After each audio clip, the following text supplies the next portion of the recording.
Saludos, amigos y amigas de La Respuesta.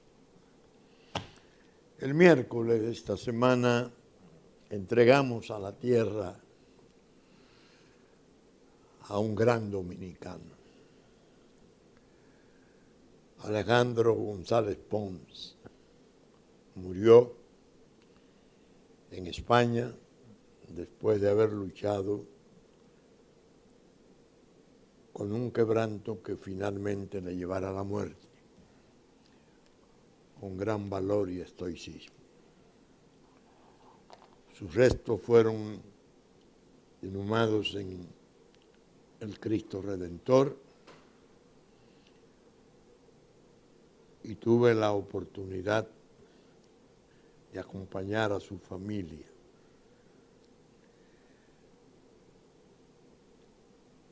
Max Puig, el buen amigo Max Puig, su cuñado, leyó un trabajo breve pero elocuentísimo en el cual describió a Alejandro González Pons como ser humano, como familiar, como amigo, como diplomático, como ciudadano, una descripción exacta y justa de lo que fuera aquel portento. Alejandro y yo hicimos una amistad que él muchas veces comentaba, era heredada por la relación de amistad que hubo entre su padre Raúl González y yo. Otra persona magnífica y cordial que tuve la alegría de tener entre mis amigos hace muchos años. De Alejandro, cuando lo inhumaban, recordaba la ocasión, el 4 y el 5 de junio del 2012. Yo fui a Bruselas a una conferencia importante a nivel ministerial de la UECELAC, la 16 reunión de alto nivel del Mecanismo de Coordinación y Cooperación en materia de drogas.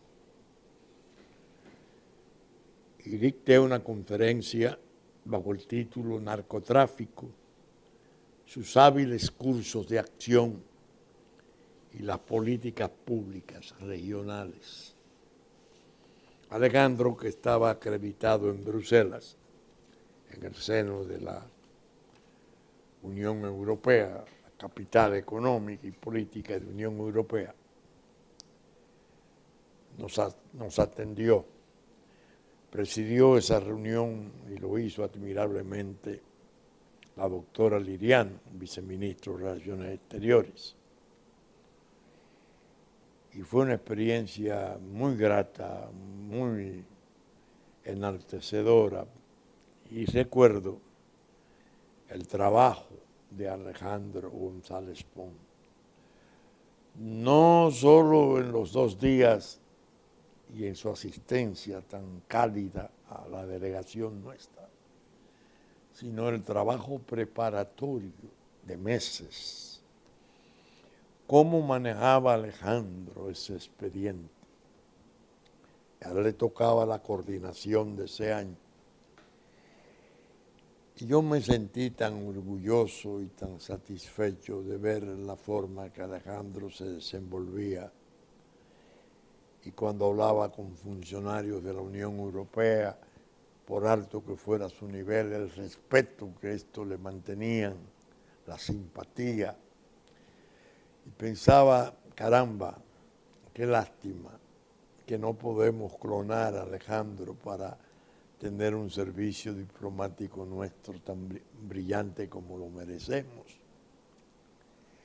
En fin, llegó la muerte, llegó su día, se nos fue Alejandro.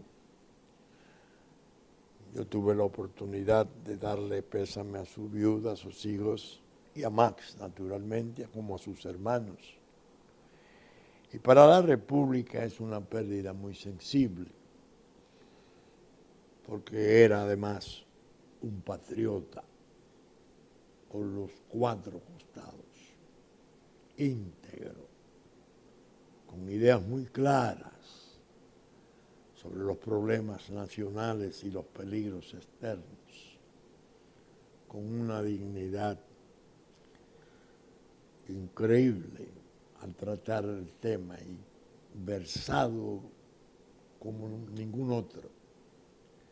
Para el país, pues, la pérdida de un cuadro del cuerpo diplomático, de la vida pública, de la categoría de Alejandro González Pons, es una pérdida muy sensible. Que Dios lo haya acogido, como esperamos todos, dada su bonomía, en su santo seno, y le dé paz eterna a su alma y reposo a sus restos. Bien,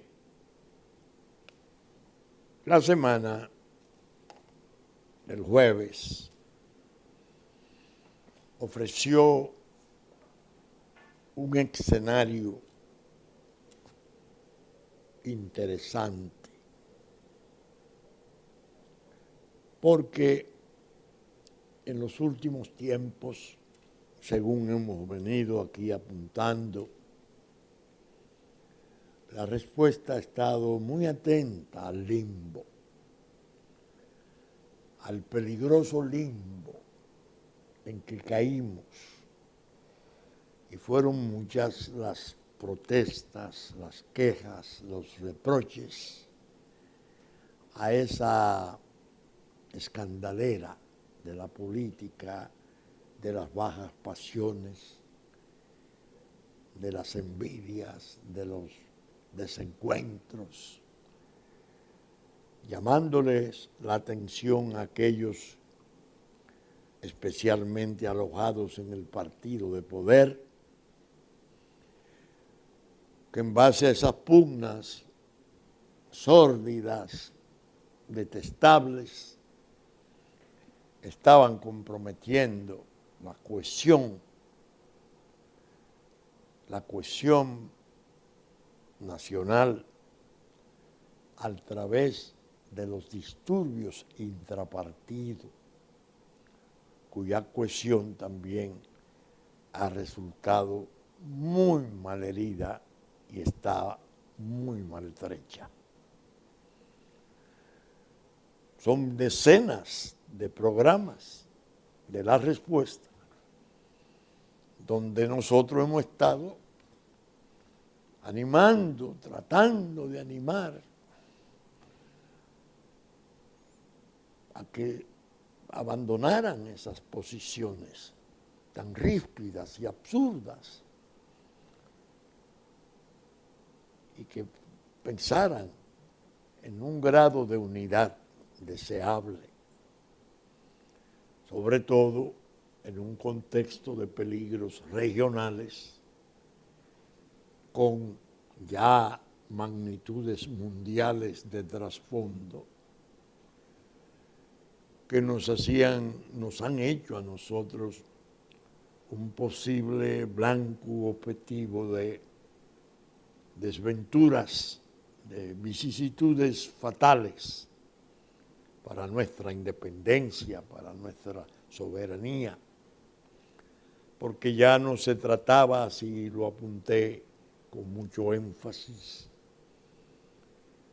de los problemas del peligro congénito de nuestra independencia, que desde el momento mismo en que nacimos tuvo las acechanzas de las traiciones y tuvo siempre las acechanzas del poder extranjero y del vecino Estado,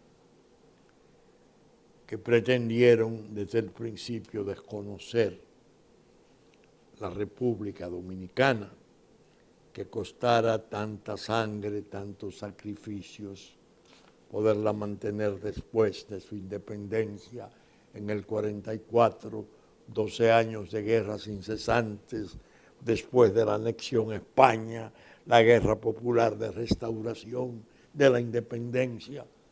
Bueno, ya no es ese tipo de peligro, es algo todavía mayor, más grave, es un macro peligro, el actual, por lo que hemos dicho que los momentos actuales no tienen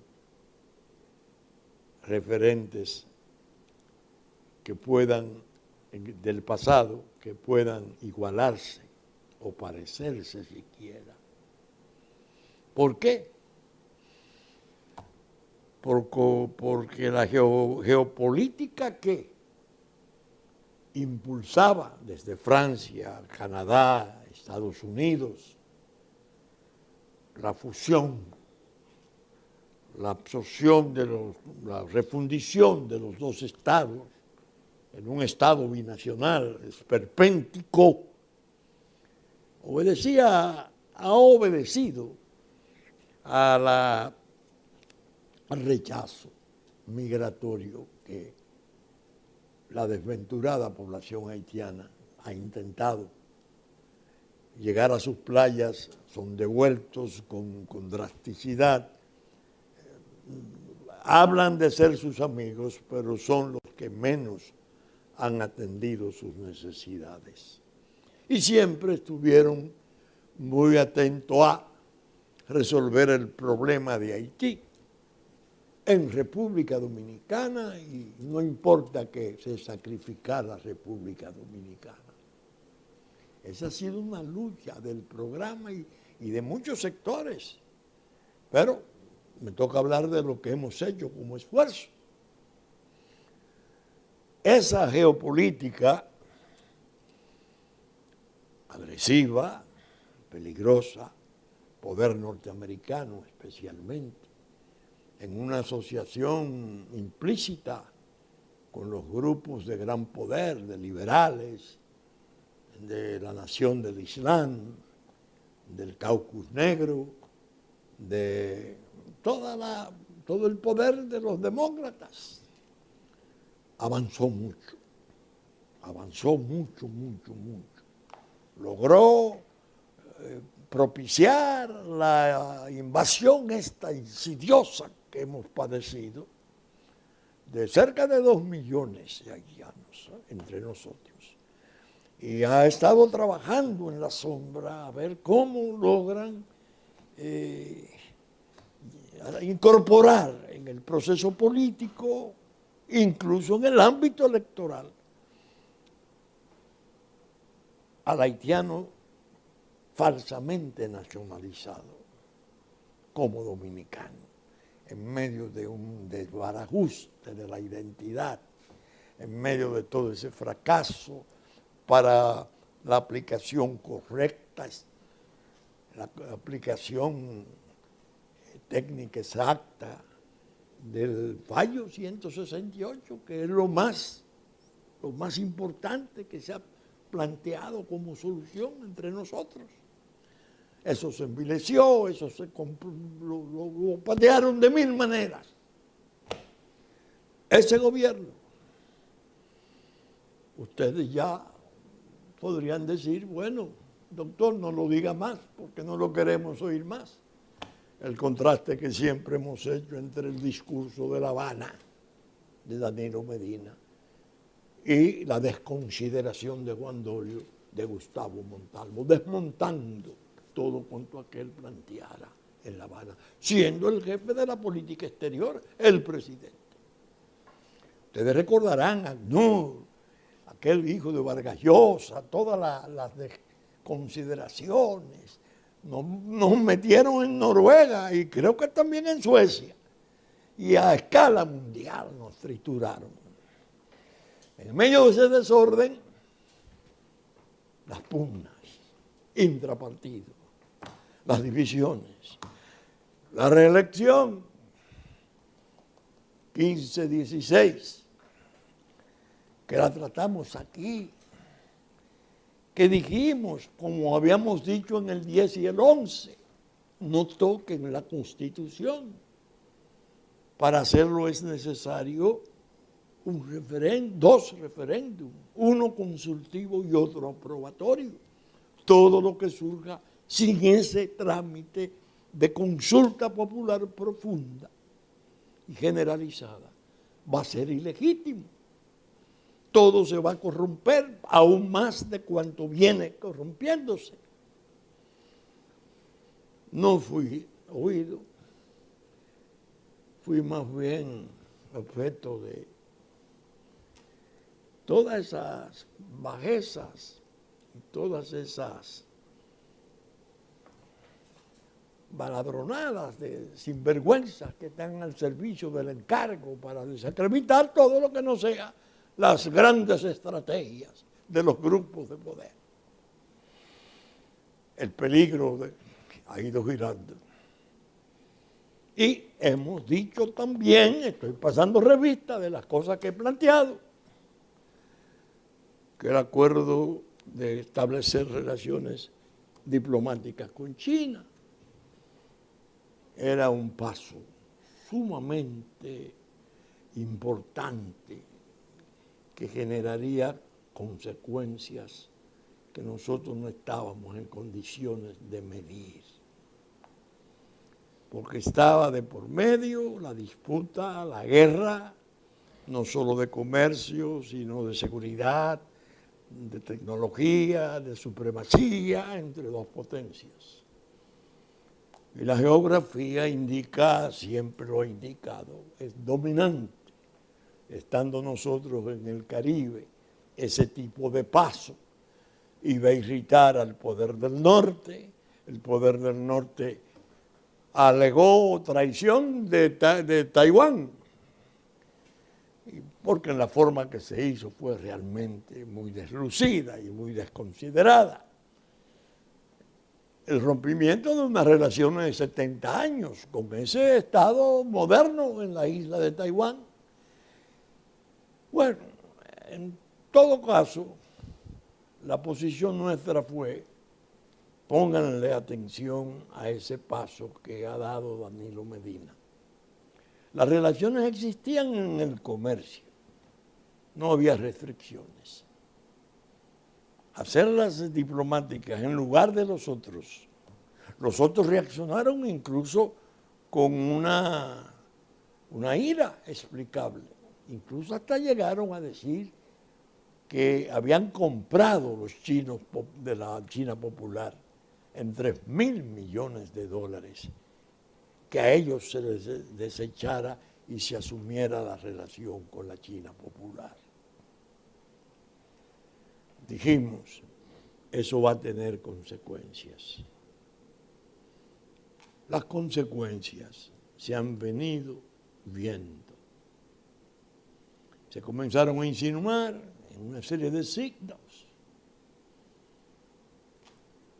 Y el poder del norte, que ahora tiene una composición diametralmente diferente al precedente de Obama, cuando se esperaba, según hemos dicho tantas veces, el triunfo de Hillary Clinton, la llegada de Donald Trump con la mentalidad de los grupos que le han acompañado, no es compatible con los planes, esos planes. Tienen unas ideas sobre la inmigración ilegal,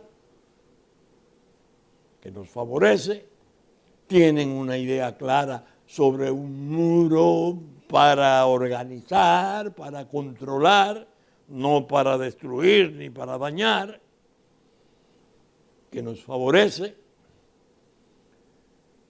Y eso determinó cierto bajo perfil de la estrategia precedente, que ha estado trabajando solo en la sombra. Es más, llegamos a decir, quienes aconsejaron al presidente Medina que incurriera en ese error de hacerlo en el momento en que se hizo y en la forma en que se hizo, le temieron en un momento dado a que el sentido práctico del presidente lo llevara a explorar la posibilidad de que con la administración del presidente Trump se produjeran aquí sin mayores dificultades las rectificaciones de todas las aberraciones, de todos los errores y abusos que se cometieron en el campo migratorio y territorial. ¿Cómo lo podían separar? Llevarlo a China, con el espejismo de los grandes negocios, los préstamos de China, las infraestructuras de China. Era la mejor manera de aislarlo de Estados Unidos. Pero hubo un aspecto que nosotros tratamos, no con tanta frecuencia, pero sí lo tratamos y tenemos los programas identificados, que se refería a que esa situación con China se complicaba aún más con los sucesos de Venezuela, el drama venezolano, la participación activa y relevante de Cuba, la presencia rusa, todo lo que se ha ido configurando como un gran conflicto. Y dijimos, hemos sido llevados a un escenario delicado. Y le decía a los líderes mayores del PLD,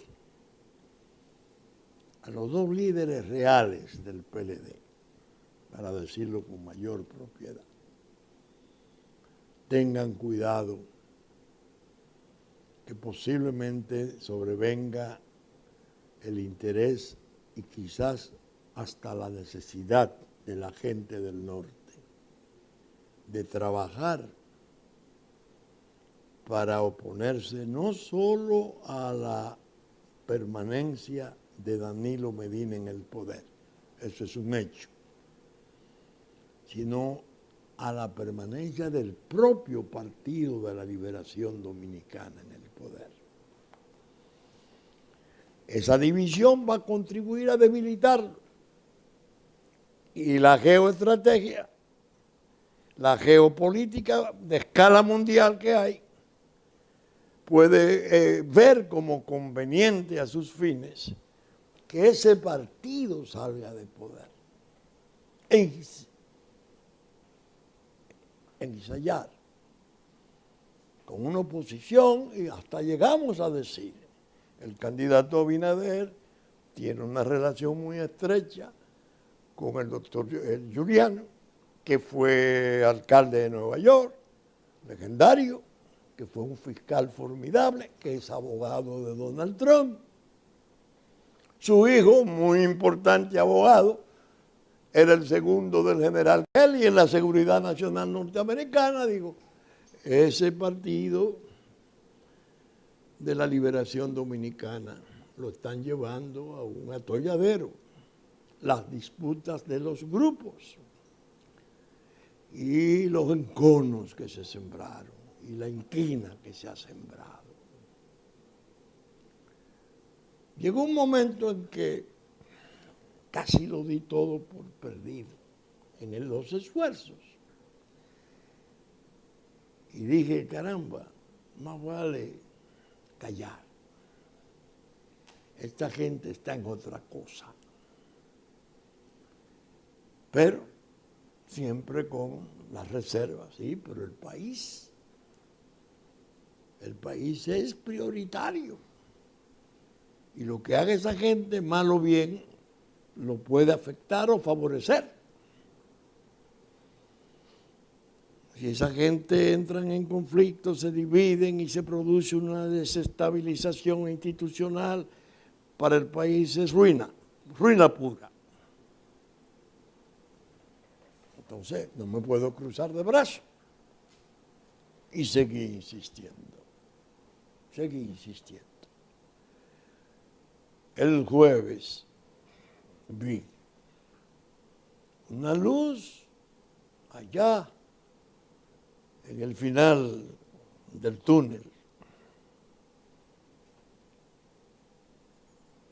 Para sorpresa mía, yo pensé que iba a ser un tipo de reunión más tensa, más difícil.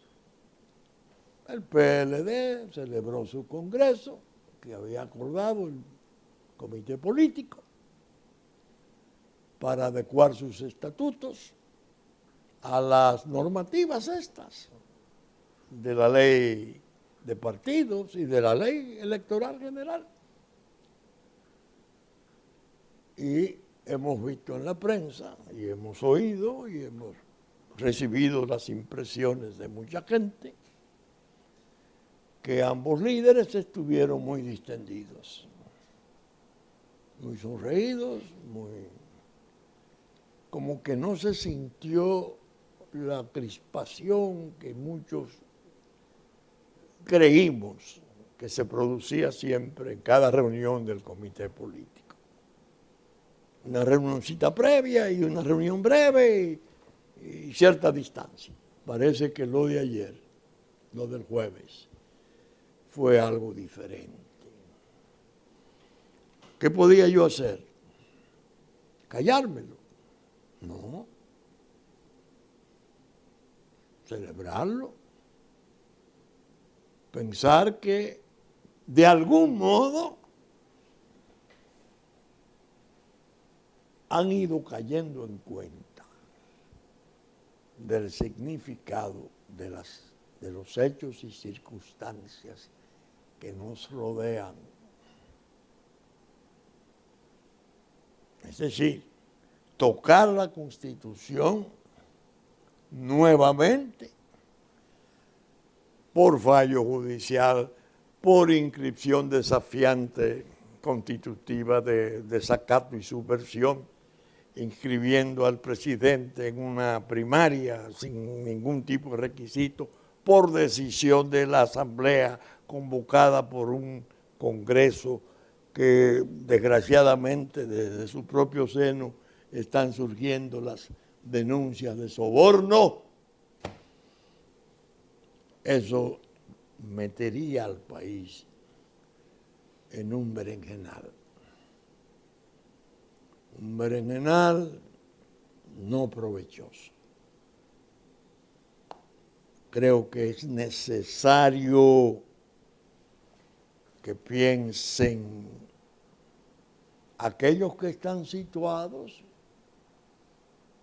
en las posiciones del nivel adecuado para dirigir un expresidente de 3 periodos, un presidente de 2 periodos.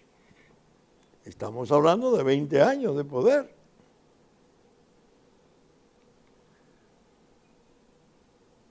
Qué bueno, qué buena noticia, que no gruñeron, que no tuvieron ademanes hostiles, según se dice y según se aprecia, que aparecía cierta distensión risueña entre ellos. Qué bueno, porque de las cosas que el país necesita precisamente es de gestos de desprendimiento, gestos de nobleza, de altura, medir las cosas y al analizar la suerte nacional decir qué es lo que realmente tiene importancia de todas estas cosas que estamos viviendo. El país, la nación, el Estado. No podemos ser nosotros los promotores de la desorientación y el limbo, porque las aventuras peores y las experiencias más fatales suelen surgir de esos limbos y de esas desorientaciones. Me alegró saber que el Congreso pudo ser una ocasión del PLD para tratar de rearmar su armonía necesaria. Teniendo, claro está, la Constitución incólume como eje de la normalidad democrática que merecemos. Bien, creo, sin embargo, que es hora de hacer reflexiones muy sinceras, porque evidentemente la lucha política nuestra ha caído en un foso de hipocresía. Nadie cree en nadie, nadie sabe a quién creer. Y se dicen las cosas con una ligereza enorme, no importa que sea mentira, porque en política las cosas no son como son, sino como se dice, como se logran presentar. La respuesta va a ser un reclamo muy importante. Cuando surgió en Brasil el escándalo de Lava Jato, la respuesta se activó. Decenas de programas lo hemos dedicado al tema. En estos días voy a seleccionar los programas más importantes que pude hacer. Cuando se hizo el acuerdo de República Dominicana con Odebrecht y apareció en Procuraduría como un éxito, como un logro, que República Dominicana pactaba, pero juzgaba a la vez a Odebrecht. A Odebrecht no, a exfuncionarios de gobiernos precedentes en ocasión de las relaciones con Odebrecht. Dijimos, es una atrocidad. No tengo idea de quién puede estar detrás de disparates de esta magnitud. El soborno es obra de dos: quien soborna y quien es sobornado. Entonces es imposible suponer que a quien soborna se excluya, se deje al margen, no se le toque en una fase de su trato. Y en la otra fase precedente, incluso a fecha distante, de 8, 10 o 12 años, sean lo que sirvan de materia prima para un juicio político que se anunció como el juicio del siglo. Dijimos, es un error. Eso está mal tramado y va a tener consecuencias. Efectivamente, comenzaron a verse algunos aspectos de esas consecuencias. El listín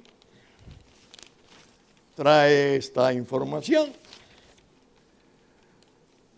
que República Dominicana prefirió pactar con Odebrecht y no con fiscales de Brasil.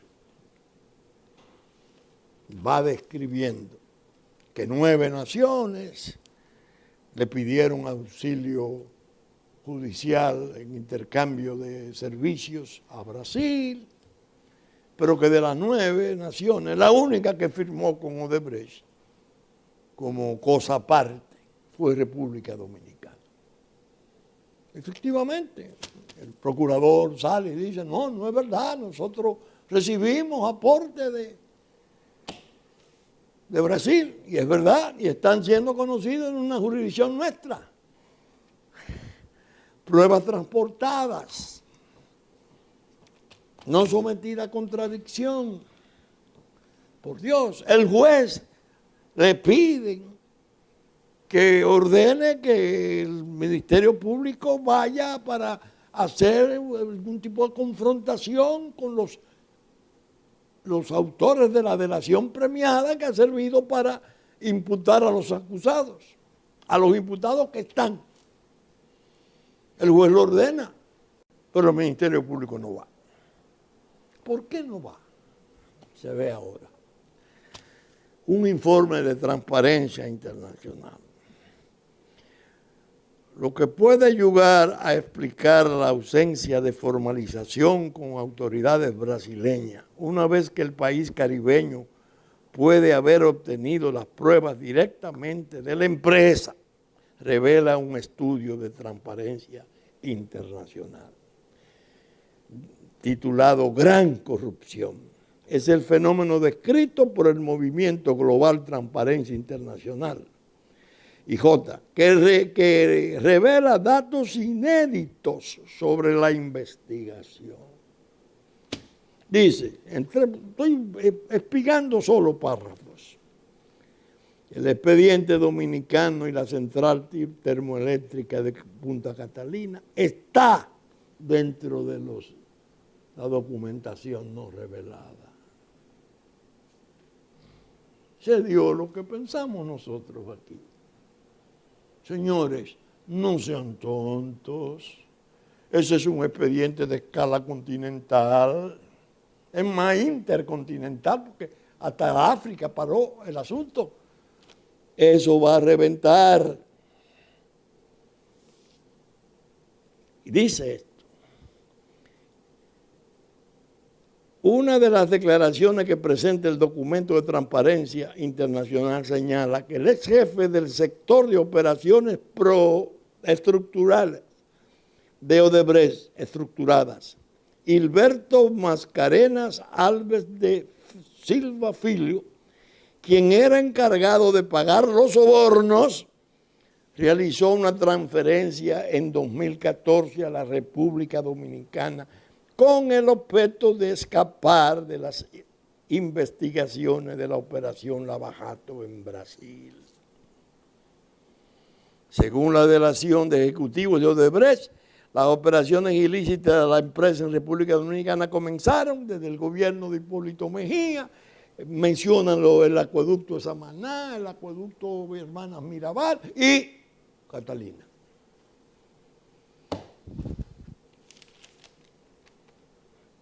Señor Procurador, la experiencia no se improvisa. Las horas de vuelo, que se habla de ellas en aviación, hay que tenerlas para estos expedientes. Se hizo el trato, ¿cómo no? Limitado, y se trajeron las pruebas, ¿cómo no? No contradictorias, están ahí cayéndose. Es más, dio motivo a un escándalo imperdonable, porque una juez ícono del país, Miriam Germán, con mucha autoridad le dijo en una coerción, traten de mejorar esas pruebas.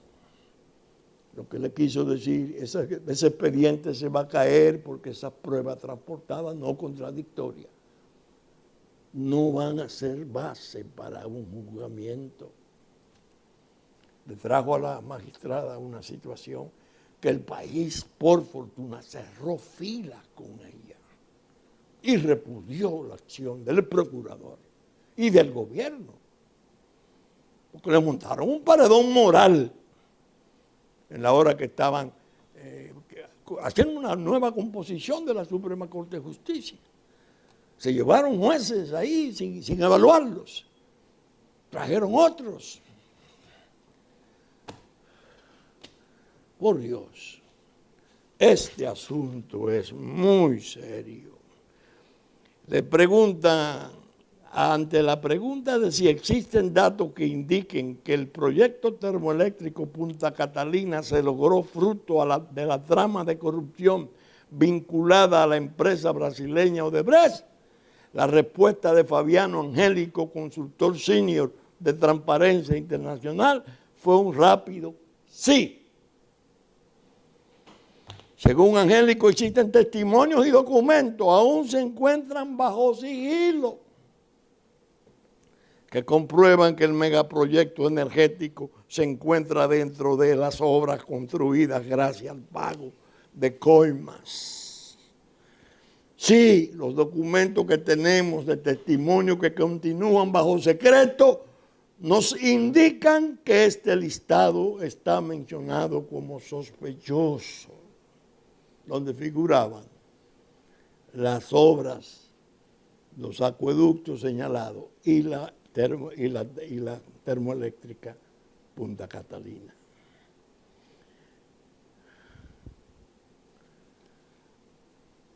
Según el jefe del Ministerio Público, ellos hicieron tratos, etcétera. Sí, es verdad.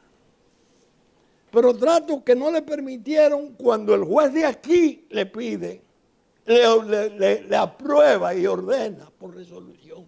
Busquen, refuercen esa prueba. No pudieron llegar. ¿Por qué? Porque hay documentos secretos todavía sobre Catalina. Y Catalina ya había sido beneficiada de un informe de la Procuraduría diciendo que habían examinado y que no había ninguna señal o indicio de trastorno de ese tipo, que por eso no formaba parte del expediente. Óigame, el expediente no es sencillo, es peligrosísimo. Nosotros dijimos aquí que cuando los suizos entregaron la segunda parte del ordenador de Odebrecht, después que Odebrecht pagó $2.000 millones a sus bancos por haber dañado su buen nombre, se lo entregaron a los fiscales norteamericanos y brasileños de conjunto. Y ahí se supone que es donde está, según se afirmó, todo el secreto de Odebrecht, todo el secreto. Porque Marcelo Odebrecht tenía correspondencia, carta, experiencia de construcción, todo en ese ordenador, que es el que se mantiene en secreto. ¿Quién es el juez? ¿Quién era el juez? El que juzgó a Lula. ¿Quién es el fiscal general de Brasil en la actualidad? El juez Moro, el que más conoce de esos expedientes. Hay que prepararse para una tormenta sobre esto, que ya la hemos estado anunciando en ocasión del muelle. Atiendan esto. Esta no es la licitación de la planta, de las plantas. Son dos. Que tuvo todos los percances que tuvo, bueno, y todas las acusaciones, y el Deutsche Bank de Alemania que se salió del pool de banco diciendo que se habían hecho cosas que ellos no conocían. En el acuerdo de Milán, ahora hay un fiscal en Milán que dicen que viene para acá. No. En ese ordenador figura seguramente mucho material sobre el muelle. El muelle que estaba con un diseño consono con las necesidades de las plantas. Pero se duplicó su longitud y su capacidad. ¿Para qué? Sobrevaluar el contrato original de 2.000 millones con 700 millones de dólares más. Y se apoderan árbitros que seleccionan las partes para que esos árbitros dicten un laudo que resuelve ese conflicto. Y aparece la noticia muy sombría, que es posible que los propietarios de la tierra que habían dado en enfiteusi el uso gratuito durante 50 años de esas tierras que no fueron expropiadas por causa de utilidad pública, es posible que las vendan al Estado. Ahora, con el valor que tienen ahora, después de construidas las plantas, se pretendería usar ese precio de venta para excusarse del muelle. ¿Quién va a pagar el muelle?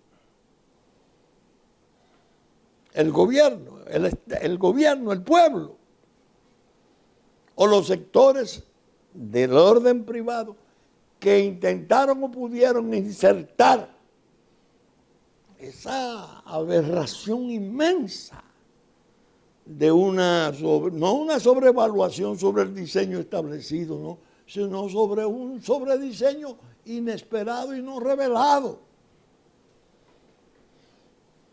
Que si no hubiera estallado el escándalo de Lavallato, bueno, ahí tienen otro Caucedo.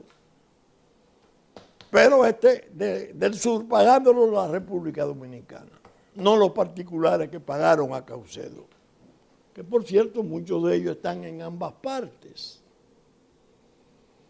¿Cómo se ve? Hay una situación muy delicada, muy delicada. Y el país no merece eso. Y los que están en condiciones de orientarlo y de guiarlo cometerían un gravísimo error si se siguen dejando moler, coctelizar por las intrigas de grupos, de gente interesada, del sector público y del sector privado, que es la parte más dolorosa, porque es un fracaso de la gobernanza. Entonces, por eso digo, al final del túnel, una luz, bueno, van a hablar Leonel Fernández, Danilo Medina, Leonel Fernández. Se van a situar, a hacer el esfuerzo de situarse antes de todas estas tribulaciones y conflictos, antes incluso de todo lo que pasara en el periodo 16-20 con la persecución de uno, que fue Leonel Fernández, a quien se le desconsideró en la forma más brutal, en base a testimonio, a una delación premiada de un tipo que había introducido cientos de toneladas de cocaína en Estados Unidos. Ya conocemos el caso. Desastre. Bueno, tienen que sobreponerse a todas esas cosas, porque los intereses que hay de por medio son más sensibles y más importantes que la suerte personal de ellos dos. De manera que la respuesta, en medio, repito, de este tiempo aciago y límbico, me preguntaba una joven muy gentil que trabaja en una entidad importante: doctor, explíquenos qué es esto. En el día de ayer, ¿qué es lo que nos va a pasar? Estamos desorientados, este limbo no lo entendemos.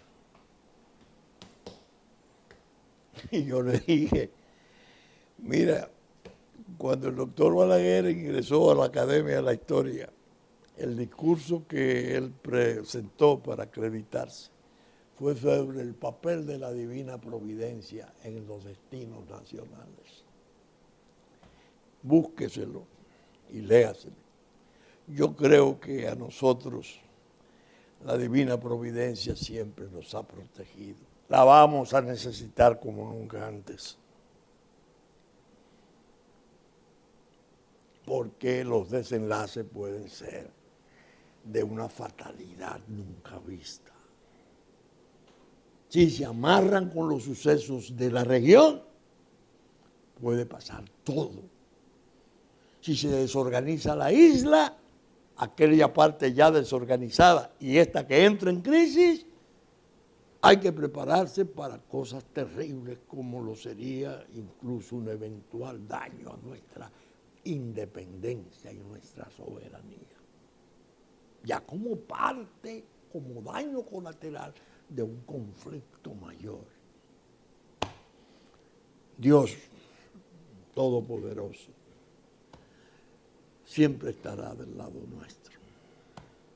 Bien, saben ustedes que estamos saliendo por Super Canal 3 del cable, 33 televisión abierta, domingo a las 11 de la mañana, que ya nos anticipó Cinevisión, Canal 19, sábado a las 6 de la mañana.